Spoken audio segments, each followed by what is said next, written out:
I take it as a good sign that I'm having trouble getting your attention this morning. We've had difficulty luring you in from coffee, which is perhaps not surprising.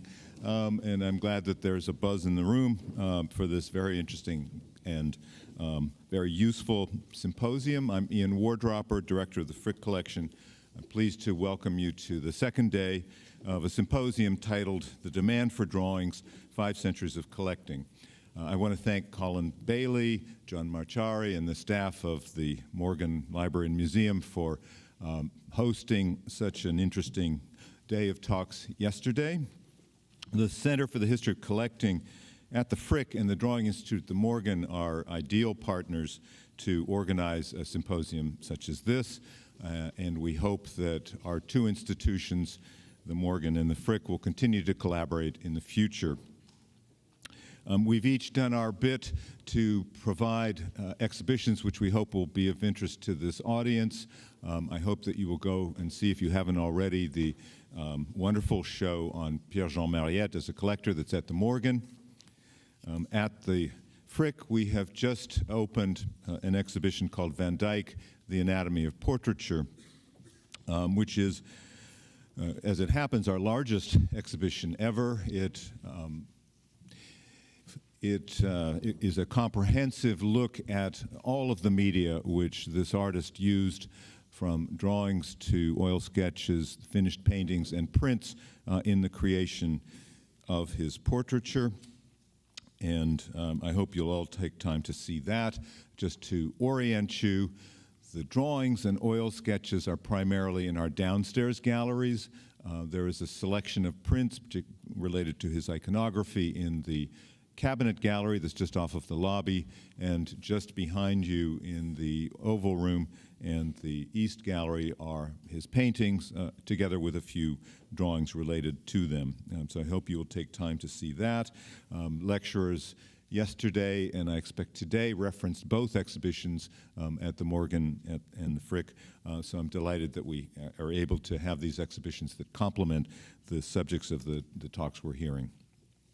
For those of you who are interested in Van Dyck, there is a brochure that lists all of the events, programs, seminars, which are going to be put on in conjunction with that exhibition. And I should also mention that the Center for the History of Collecting will present another symposium on America and the Art of Flanders, collecting paintings by Rubens, Van Dyck, and their circles, which will be here May 13th and May 14th, and I hope may interest many of you that are here today. When I was a graduate student in New York in the mid-1970s, I took 2 seminars which profoundly impressed me. One was with Jacob Bean, curator of drawings at the Met, on Italian Baroque drawings. And at the end of each class, Jacob would lay out 10 or 15 drawings, or photographs of drawings, and we would have to attribute them. Maratta, Lanfranco, Guercino, and explain why. This remains, to date, for me, probably the most useful exercise in connoisseurship I've ever had, and it sort of remains, and it is an example of really the centrality of drawings in the artistic process. The other seminar I took around the same time was with Janos Schultz, and was a very different affair, very civilized. In his Park Avenue apartment, he would share with great excitement, his latest findings with us, and I seem to remember an impromptu cello concert. And these 2 facets of collecting, institutional and private, are of course kind of the foundation of many of the talks that we're hearing here, and they are profoundly interrelated, as, for example, the Schultz collection went to the Morgan. So we will be hearing lots of fascinating talks, but if you stay through the whole day, at the end of the day, you'll hear lectures on that address both of the topics which I've mentioned. John Marchari will be talking about the Janos Schultz collection, and Philippe de Montebello will discuss with George Goldner the formation of the collection at the Metropolitan Museum, among other topics, I'm sure. I'd like to extend my thanks to Jean-Marie and Betty Eveillard, successively trustees at the Frick and collectors of drawings, for their support that they've given us in sponsoring our share of the collaboration here today. And I also want to thank Inge Reist and her team at the Center for the History of Collecting, as well as John Marchari and his colleagues at the Morgan, who brought together so many of the world's leading scholars in the field to address a myriad of fascinating topics. We are in for a stimulating day, and I will now turn the proceedings over to Inge Reist.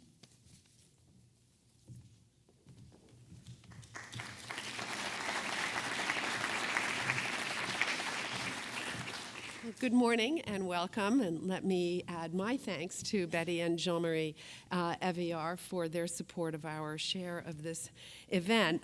It's all the more meaningful for us as we recognize that the Eveillards themselves are leading drawings collectors, and they could take this stage themselves and help us hone our connoisseurship eyes, but we will let them sit and enjoy in the audience instead.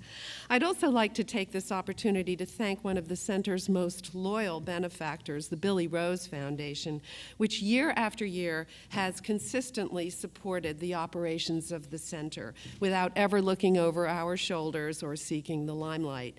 This enlightened foundation and its directors understand that while we do need support for special events like this one, we also need support for our day-to-day work, which is sometimes glamorous, but it's also sometimes a matter of just oiling the wheels, and so we're grateful indeed for that. And last but by no means least, I'd like to express my gratitude to our colleagues at the Morgan, John Marchari, Jennifer Tonkovich, and Jada Dahman, who, for their essential contribution that they made to the planning of our program, lending their knowledge of the field and their own scholarly expertise to that task. And certainly not last, to Samantha Deutsch and Esme Quadbach, my colleagues here in the Frick Center for the History of Collecting, who meticulously research the elements of the program and take care of every detail of the event itself. As those of you who attended yesterday's session at the Morgan would know, collectors of old master drawings, like all collectors, come in all shapes and sizes. But from my non-specialist vantage point, they project some special qualities that are their very own.